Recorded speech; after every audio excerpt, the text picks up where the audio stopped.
Guys, good day. Welcome back to my YouTube channel. I'm gonna introduce to you a small size computer, but before that, please subscribe to my YouTube channel.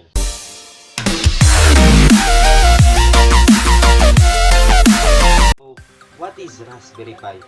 Raspberry Pi is a low-cost credit-sized computer that plugs into your monitor or TV and uses a standard keyboard and mouse, and it's capable little device that enables people all ages to explore computing and learn how to program in language like Scratch and Python.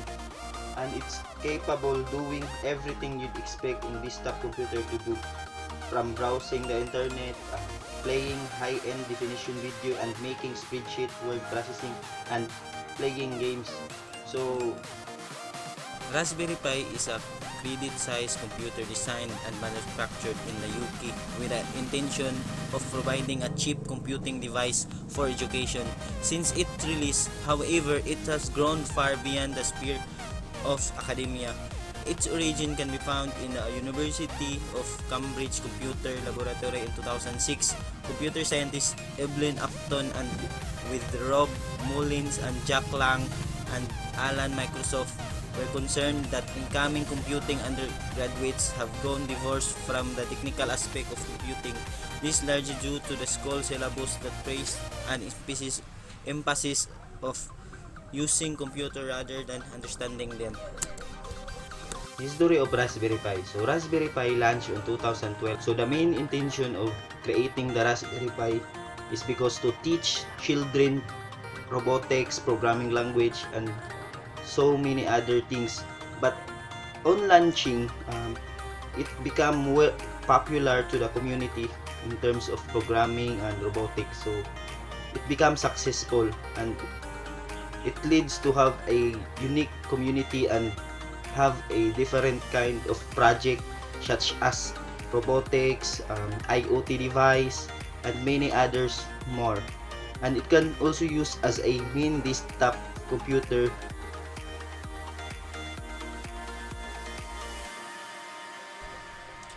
Raspberry Pi have ARM CPU. This Broadcom BCM 2835 system on chip that made up of ARM Central Processing Unit CPU.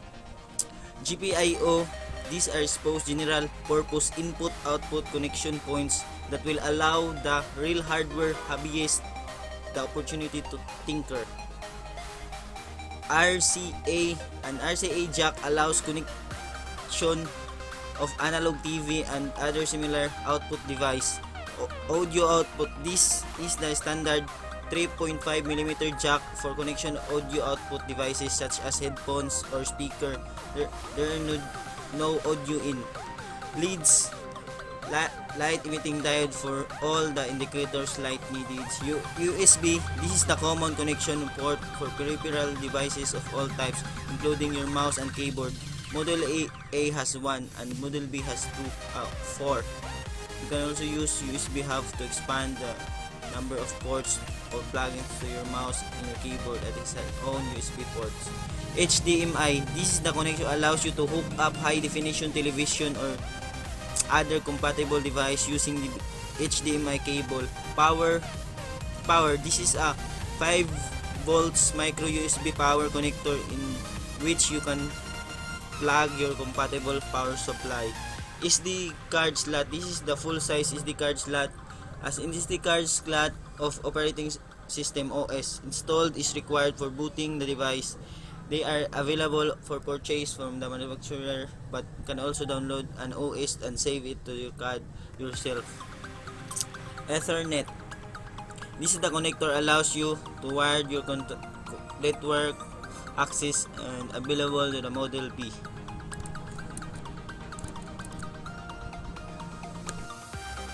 You can also learn Linux on Raspberry Pi because Raspberry Pi runs on Linux. So you can actually code, modify, and many others more.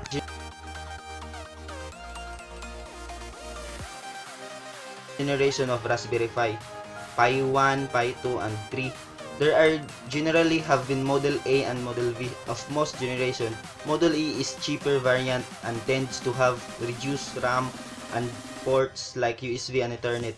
Pi 0 is a spin-off of the original Pi 1 generation, made of a smaller and cheaper. Raspberry Pi 4, it is the newly released Raspberry Pi model. So as for now, it support Model B. So have a CPU that 1.5 gigahertz, and the RAM is upgradable. So if you want to buy 1 gig RAM, 2 gig RAM, 4 gig RAM, so you can either choose different RAM according to the project what you need to do.